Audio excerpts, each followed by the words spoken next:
بسم اللہ الرحمن الرحیم۔ السلام علیکم و توفہ جاہلی مدد۔ والاسر نیوز بلیٹن کے ساتھ سید علی نقی حاضر خدمت ہے۔ سب سے پہلے ہیڈ لائنز۔ مذہب مسلک کا کارڈ کھیلنے والوں کو گلگت بلتستان کے عوام نے مسترد کر دیا۔ قائد ملت جعفریہ آغا سید حامد علی شاہ موسوی کا عہدیداران سے خطاب۔ 8 تا 10 ربیع الثانی کو عالمگیر ایام عسکری اور 12 ربیع الثانی کو شہادت معصومہ کم کی مناسبت سے یوم عزا منانے کا اعلان۔ خبریں تفصیل کے ساتھ۔ بھارت متواتر حملہ آور ہے، ازلی دشمن کے ساتھ منت سماجت والی پالیسی ترک کی جائے، الیکشن کی ساکھ کو بحال کرایا جائے، عوام کا اعتبار اٹھنا تباہ کن ہوگا۔ پہلے ہی بتا دیا تھا کہ گلگت بلتستان کے فیصلے انتخابات سے پہلے ہو چکے ہیں۔ مذہب مسلک کا کارڈ کھیلنے والوں کو گلگت بلتستان کے عوام نے مسترد کر دیا۔ عصبیتوں کا زہر گھولنے والوں کے خلاف ہمیشہ نبردآزما رہیں گے۔ مسترد ہونے والوں کو مفادات کے لیے پھر زندہ کر دیا جاتا ہے۔ قائد ملت جعفریہ آغا سید حامد علی شاہ موسوی کے عہدیداران سے خطاب کی تفصیل محمد عباس کاظمی کی اس رپورٹ میں جانتے ہیں۔ سپریم شیعہ علماء بورڈ کے سرپرست اعلیٰ قائد ملت جعفریہ آغا سید حامد علی شاہ موسوی نے کہا ہے کہ بھارت متواتر پاکستان پر حملہ آور ہے، ازلی دشمن کے ساتھ منت سماجت والی پالیسی ترک کی جائے، الیکشن کی ساکھ کو بحال کرایا جائے، عوام کا انتخابات سے اعتبار اٹھ جانا تباہ کن ہوگا۔ پہلے ہی بتا دیا تھا کہ گلگت بلتستان کے فیصلے انتخابات سے پہلے ہو چکے ہیں۔ مذہب مسلک اور نفرتوں کے کارڈ کھیلنے والوں کو گلگت بلتستان کے عوام نے مسترد کر دیا۔ سیاست میں عصبیتوں کا زہر گھولنے والوں کے خلاف ہمیشہ نبردآزما رہیں گے۔ جنہیں عوام مسترد کرتے ہیں انہیں مفادات کی خاطر پھر زندہ کر دیا جاتا ہے۔ حکومت اپوزیشن کالعدم جماعتوں کو پریشر گروپ کے طور پر استعمال کرنا چھوڑ دیں، انتہا پسندی کا وجود ختم ہو جائے گا۔ قدمگاہ مولا علی علیہ السلام حیدرآباد پر حملہ تشویشناک ہے، حکومت مجرموں کو گرفتار کرے، درگاہوں اور مذہبی مقامات کے تحفظ کے لیے جامع اقدامات کیے جائیں۔ جمہوری لبادوں میں ملبوس عامر جمہوریت کو ڈکٹیٹروں سے زیادہ نقصان پہنچا رہے ہیں۔ ان خیالات کا اظہار انہوں نے ٹی این ایف جے کے ذیلی شعبہ جات کے عہدیداروں سے خطاب کرتے ہوئے کیا۔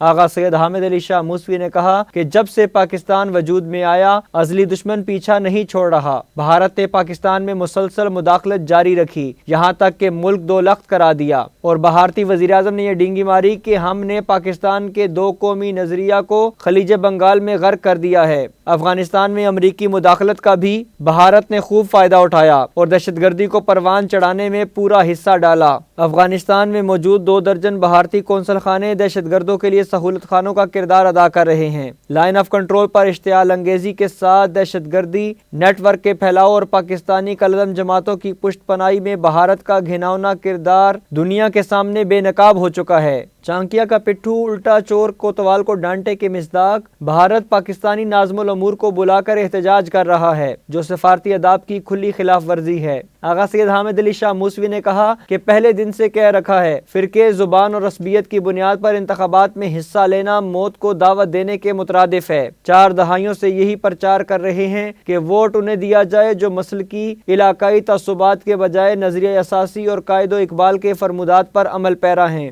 اسی لیے کبھی انتخابات میں امیدوار کھڑے نہیں کیے اور قومی حقوق پر سودا بازی کرنے والے کی راہ میں کوہ گراں بن کر ایستادہ ہیں۔ انہوں نے کہا کہ سفینی پیروکاروں نے ہر دور میں دین اسلام کو نقصان پہنچایا۔ اگر مولا کائنات علی ابن ابی طالب علیہ السلام کا حکم صفین میں مان لیا جاتا تو کبھی ملوکیت کا دروازہ نہ کھلتا۔ آغا سید حامد علی شاہ موسوی نے کہا کہ گزشت آنچے گزشت حکمراں سیاستدان سابقہ غلطیوں کو نہ دہرانے کا عزم کرتے ہوئے محاذ آرائی کو ترک کریں اور پاکستانی سیاست کا وقار بحال کرائیں اور عوام کے مسائل کے حل کو ترجیح دیں جو دن بدن مہنگائی، بے روزگاری کے عذاب و تلے پستے جا رہے ہیں۔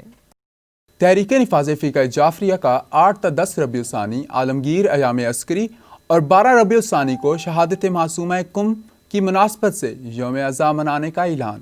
پروگرامز کے انعقاد کے لیے کنوینئرز مقرر کر دیے گئے۔ تفصیل کے لیے رپورٹ ملاحظہ فرمائیں۔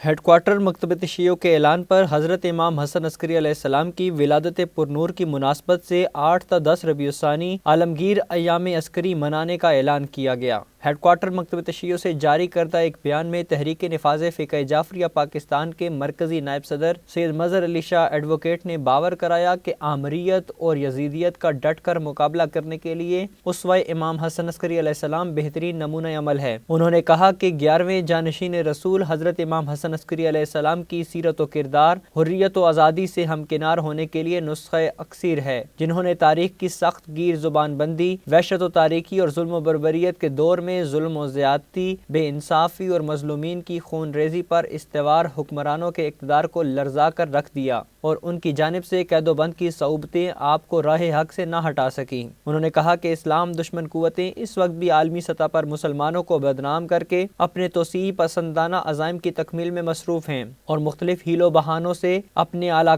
کے ذریعے مسلم ممالک میں مداخلت کے بہانے اور جواز پیدا کر رہی ہیں۔ انہوں نے عالمی اداروں پر زور دیا کہ وہ مقدس مقامات کے تحفظ اور ادیان و مذاہب عالم کی عزت و حرمت کو یقینی بنانے کے لیے ٹھوس اقدامات کریں۔ فرانس اسلام دشمنی میں حدیں پار کر گیا، عالمی ادارے توہین رسالت اور گستاخانہ خاکوں کی اشاعت کے سامنے بند باندھیں۔ انہوں نے باور کرایا کہ حضرت امام حسن عسکری علیہ السلام نے ظلم و جبر کے تاریک دور میں اپنی پاکیزہ سیرت و کردار سے تعلیمات مصطفی اور افکار مرتضوی کو عام کر کے لوگوں کے دلوں میں شمع توحید سے اجالا کر دیا۔ کوئی ڈکٹیٹر آپ کو جھکا نہیں سکا۔ موجودہ دور میں دہشت گردی اور جبر و تشدد کے خاتمے کے لیے اسوہ امام عسکری علیہ السلام مشعل نور ہے۔ انہوں نے کہا کہ ہم ہر مظلوم کے حامی اور ہر ظالم کے مخالف ہیں، اسی لیے قائد ملت جعفریہ آغا سید حامد علی شاہ موسوی کا دو ٹوک اعلان ہے کہ ہم کسی بیرونی ملک کے پٹھو یا اعلی کار نہیں، بلکہ ہمیں پاکستان اور عالم اسلام سب سے مقدم ہیں۔ انہوں نے حکومت سے مطالبہ کیا کہ وہ دہشت گردی پر قابو پانے کے لیے کالعدم گروپوں کی نشوونما کرنے کی بجائے ان پر آئینی ہاتھ ڈالے اور نئے ناموں سے سرگرمیوں پر پابندی عائد کرے۔ اسی میں قوم و ملک کی بہتری ہے۔ مرکزی نائب صدر TNFJ نے تمام اسلامیان پاکستان سے اپیل کی کہ عالمگیر ایام عسکری کے موقع پر محافل میلاد اور دیگر تہنیتی پروگراموں کا انعقاد کر کے بارگاہ رسالت میں تبریک پیش اور فرانس میں کی گئی توہین رسالت کی پرزور مذمت کی جائے۔ مظلومین سے اظہار یکجہتی، ظلم و بربریت، دہشت گردی سے نفرت و بیزاری، آپریشن رد الفساد کی جلد کامیابی کے لیے دعائیں مانگی جائیں۔ دریں اثنا عالمگیر ایام عسکری کے پروگراموں کو منظم و مرتب کرنے کے لیے TNFJ کی مرکزی کمیٹی تشکیل دے دی گئی، جس کا convener doctor SM Rizvi, deputy convener Syed Abu Ali Mehdi اور سیکرٹری سمر نقوی کو نامزد کیا گیا ہے دریں اثنا 12 ربیع الثانی کو کریمہ اہل بیت حضرت فاطمہ معصومہ کم سلام اللہ علیہا کی شہادت کے موقع پر یوم عزا منانے کا بھی اعلان کیا گیا ہے۔ کل نفس ذائقۃ الموت، موت کے سیلاب میں ہر خوش کو تر بہہ جائے گا، ہاں مگر نام حسین ابن علی رہ جائے گا۔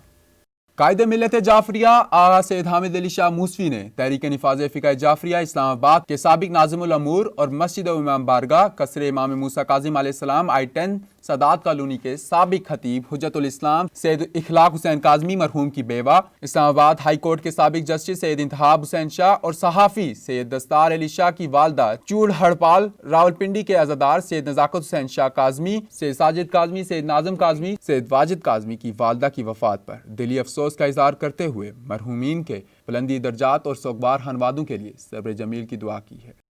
اب بڑھتے ہیں خصوصی سیگمنٹ والاسر تیز تیز کی جانب۔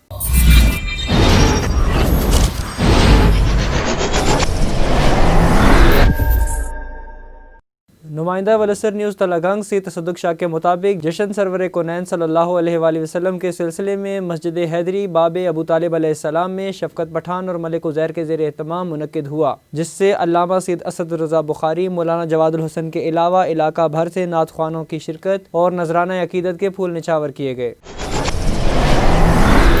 نمائندہ والاسر نیوز شاہ کوٹ علی رضا بھنگڑ کے مطابق سالانہ مجلس عزا بسلسلہ شہادت حضرت امام حسین علیہ السلام مرکزی امام بارگاہ جاگیر علی اکبر شاہ کوٹ میں وٹو برادران کے زیر اہتمام منعقد ہوئی۔ مجلس عزا سے خطیب علی مسجد شاہ کوٹ علامہ کرامت حسین مشہدی، ذاکر اہل بیت عمران کاظمی، ذاکر علی عمران جعفری، ذاکر سید سجاد حسین چک شماری سیدہ، ذاکر سید اقبال حسین شاہ بجاڑ، ذاکر اہل بیت یاسر رضا جھنڈوی، ذاکر اہل بیت سید ذریت عمران شیرازی، علامہ سید محمد عباس رضوی، ذاکر کامران BA، ذاکر اہل بیت عالم بھٹی نے خطاب کیا۔ اختتام مجلس پر معروف نواخوان قربان جعفری نے نواخوانی کی۔ علاقے بھر سے عزاداران امام حسین علیہ السلام نے بڑی تعداد میں شرکت کی۔ تحریک نفاذ فقہ جعفریہ تحصیل صوبوڈیرو مختار فورس والنٹیئرز کی جانب سے یوم الحزن کی مناسبت سے شان رسالت میں گستاخی کے خلاف تحصیل ہیڈ کوارٹر میں احتجاجی مظاہرہ منعقد ہوا۔ شرکاء حسینی امام بارگاہ سے ریلی کی صورت میں نکلے۔ ریلی جب پریس کلب صوبوڈیرو پہنچی تو فرانس کا پرچم نظر آتش کیا گیا۔ ریلی میں تعلقہ ناظم الامور سید ارباب شاہ، تعلقہ جنرل سیکرٹری غلام عباس اور سید آصف علی شاہ، مختار فورس والنٹیئرز تحصیل کمانڈر سرمد نثار بھٹو، یونٹ قائم مقام کمانڈر غضنفر لاڑک، کاشف کھوکر، جاوید سولنگی، وحید ملا، رمیز سولنگی، ماجد کھرل، غفار کھرل کے علاوہ مومنین کی بڑی تعداد نے شرکت کی۔ نگہبان رسالت حضرت ابو طالب علیہ السلام کے یوم وصال پر ہڈالہ سیدہ دینا میں ایام الحزن منایا گیا۔ اس موقع پر مجلس عزا منعقد ہوئی جس سے ذاکر اہل بیت مدثر عباس، ذاکر سائیں کیسر ملنگ اور ذاکر شعیب رضا نے خطاب کیا۔ اختتام مجلس پر نواخوانی اور ماتمداری برپا ہوئی۔ لنگر حسینی کا بھی اہتمام کیا گیا۔ سفینۃ المومنین ٹرسٹ مرکزی امام بارگاہ شاہ نجف مارٹن روڈ کے جنرل سیکرٹری حسن اختر کی جانب سے عشرہ محرم میں خدمت عزاداری پر Mukhtar force volunteer Karachi Martin Road کو اعزازی شیلڈ سے نوازا گیا۔ اہم قومی، ملکی اور بین الاقوامی خبروں سے باخبر رہنے کے لیے یوٹیوب پر موجود ہمارے چینل کو سبسکرائب اور فیس بک پر والاسر پیج کو فالو کیجیے۔ اسی کے ساتھ اجازت دیجیے۔ اللہ حافظ۔ مولانا نگہبان۔